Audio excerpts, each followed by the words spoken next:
Today we are going to be doing an expose on AAFCO, who claim to be safeguarding animal and human health.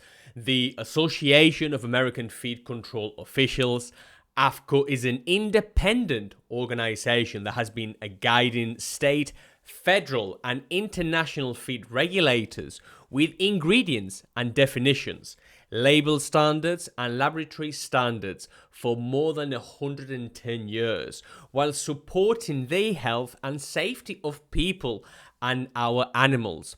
Our members are charged by the local, state, or federal laws to regulate the sale and distribution of animal feeds and animal drug remedies. And this is obviously where everything takes place from a regulatory body. Now, the everything you need to know about AAFCO is from Happy Trails Pets, and this is Katie. And the stamp of approval, what you need to know about AAFCO, is a fascinating piece of research.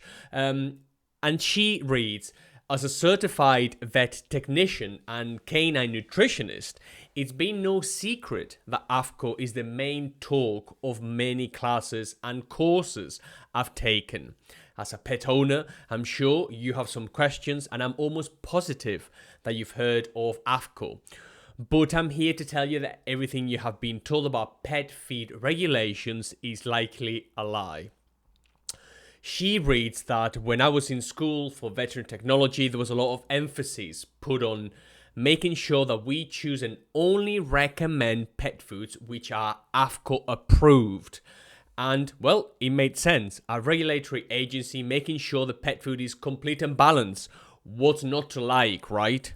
Well, many years later, after countless hours looking into pet food, she stumbled upon some interesting information that AAFCO is not even a regulatory agency. Actually, the FDA actually regulates the animal feed. So what do they actually do? What does AAFCO do? Well, you need to be AAFCO approved and you need to be certified. You need to give your dogs or cats certified dog or cat food. And well, actually, this is false, and it's a bit of a misnomer sometimes. There is no such thing, she says, as AAFCO approved or as AAFCO certified. AAFCO creates model language for definition, guidance, and best practices related to the regulation of pet foods, but it doesn't actually regulate, test, approve, or certify pet food. And this is from Tufts University. So AAFCO is not a governing agency. It's an independent private corporation comprised of CEOs and representatives from companies like Hills, Cargill, and Nestle Purina. And she says that, well, this is a bit crazy, isn't it? Well, it isn't, because it actually makes sense. They control the definitions of pet food ingredients, things like meat meal or additives or industry waste or whatever. And they can be quite lax about what can be used in pet food. And you actually have to pay to view these definitions. They aren't available to the public. They are now available through the FEDIAF, which is the European Pet Industry Federation.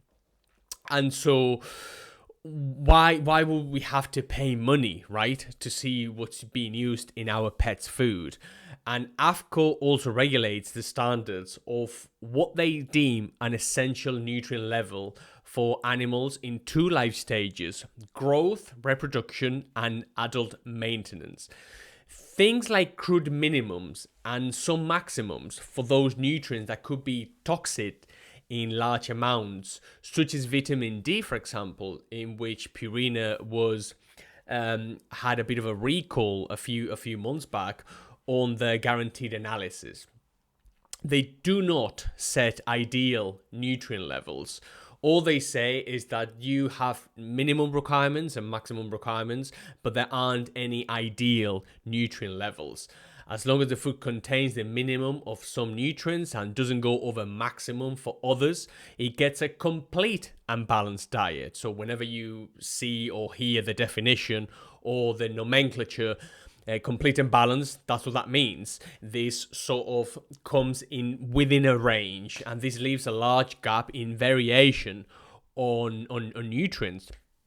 So there is no formal AAFCO regulation of a senior pet food, and actually there is no regulation by any agency on this subject. They do define the nutrient levels for growth and reproduction and adult maintenance, but they don't even have the suggested, let alone regulated, nutrient profiles for sick, injured, recovering, or senior animals. As you can imagine, the nutrients needed during different life stages can vary tremendously. We can see this with puppies, for example. Puppies will need a bit more fat and a bit more variety in their diet when it comes to protein, whereas senior dogs might need more easily digestible protein and maybe not as much fat, because just like my dog, for example, he struggles breaking down lipase, breaking down fats, and so it might be a good idea to change the way we feed our pets as they age or as they change what they do. So the biggest differences we see in senior pet foods here is in the variation of protein levels and with a slight difference in fat and fiber. But anywhere from 15 to 36% protein level. And that is just a few of the samples we have taken. There isn't a regulation on this.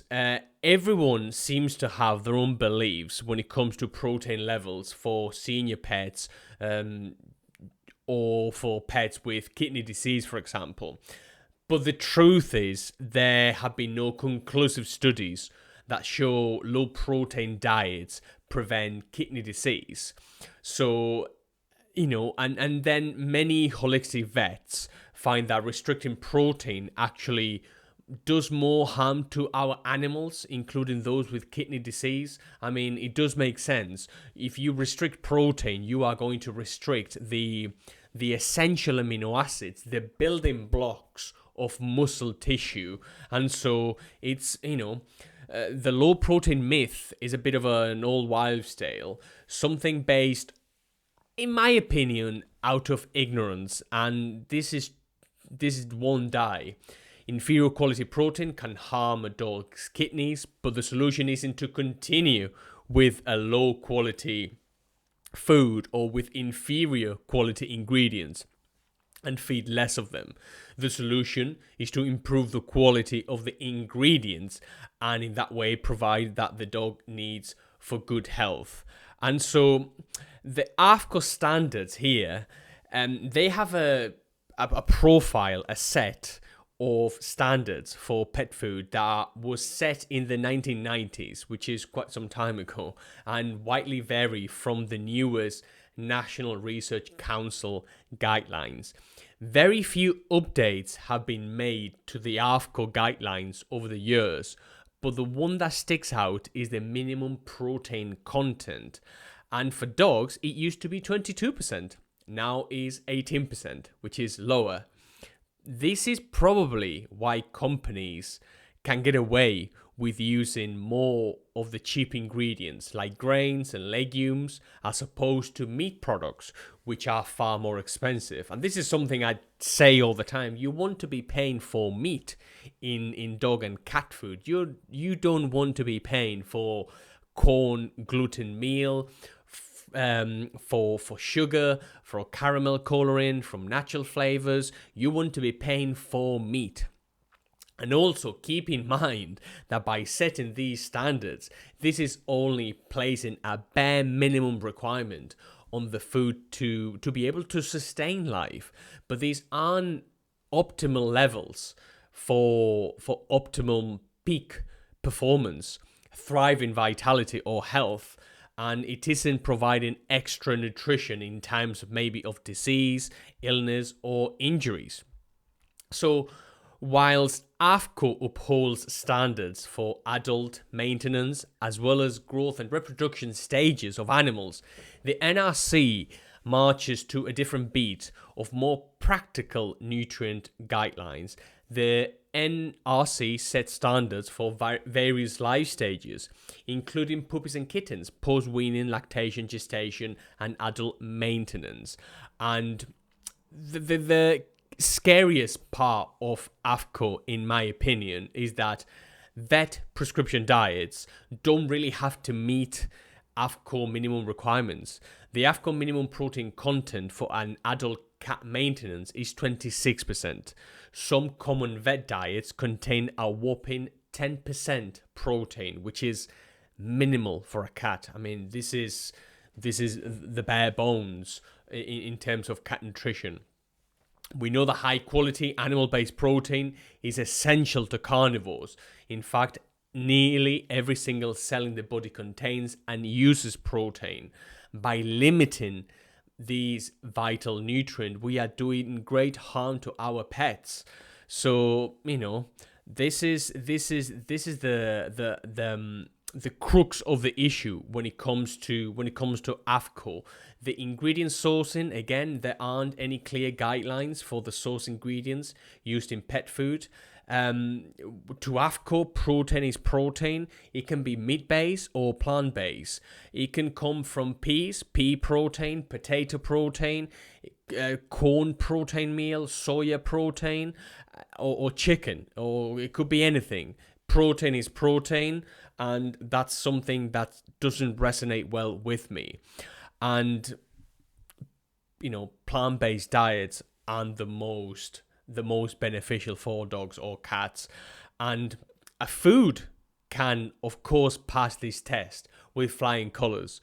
We can make things with wood pulp, potatoes, corn protein meal, for example, and that can be fine, because then it will meet the protein requirement for a dog food.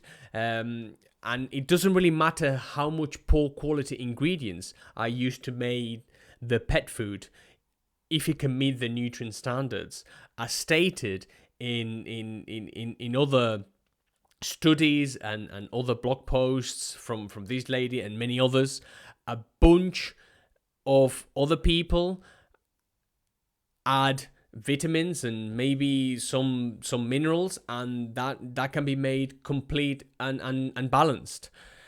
Same with feeding trials. And well, the big kibble companies seem to have all the research, because they seem to have all the resources, all the money to put behind feeding trials. So guess what? They are going to tailor make their feeding trials, their standards, to what they can prove. And so it's a bit of an oxymoron sometimes. Some of the feeding trials are, there must be 8 animals in the trial who are at least 1 year of age. Of those 8, 2 can drop out, leaving only 6 that need to complete the trial. That's 75%. That's 6 dogs or cats. The animals must be pronounced healthy and in good health prior to and after the trial. A veterinary exam is done and blood work. The trial length is 26 weeks, which is about 6 months, after 10 weeks for growth and reproduction. The animals are only fed the single food being tested. Animals cannot show signs of deficiency or toxicity. Admittedly, it is nearly impossible for deficiencies to arise within a 6-month frame sometimes. The animals must not lose more than 15% of their body weight during the trial. And for blood values, hemoglobin, PCV, alkaline, phosphate, and albumin are measured and are compared to specific requirement. And do we have the criteria met? Yes, passed, stamp of approval, signed, sealed, and delivered. And it doesn't really mean much. Although the AAFCO profiles are better than nothing, they provide false securities. I don't know of any studies showing their adequacies or inadequacies. And this is Quinton Rogers, which is an AAFCO panel expert. So AAFCO isn't the end-all be-all. And let me tell you something about AAFCO whenever it comes to their annual meetings. So in their annual meetings, we have representatives from Cargill, from Aspire, we have Cargill again, we have Open Farm, we have people from the FBA, we have people from, guess where? Hills Pet Nutrition, we have Nestle, Purina, we have Hills, we have Royal Canin, of course we have Royal Canin. And so these people influence and do everything in their power, to make sure that you get fed and you get presented with the information they want you to see, and they want you to to comply with whatever they write down and they come up with. And this is something that happens in AAFCO, this is something that happens in the FEDIAF, and these companies are so embedded into everything, into veterinary industries, into veterinary practices. They own sometimes veterinary practices. They give money to veterinary universities. They give free samples. They provide training to vets. They control the full chain. They control everything, the whole sales pipeline. And the ingredients they include in the food are ridiculous. We have poultry byproduct meal, that's AAFCO approved. Corn gluten meal, that's AAFCO approved. Rice, AAFCO approved. We have soy protein isolate, that's AAFCO approved.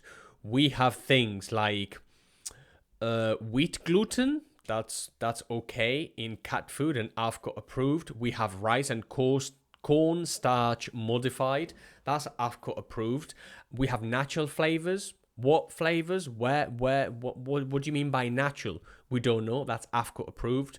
We have all sorts of things that are AAFCO approved that are absolute garbage, and it happens everywhere. It happens in your country, wherever you are watching this. It's happening there as well, because these people are so big. They have so much influence that this is what they do, really. So let me know what you think about the whole matter, and I'll see you in the next one.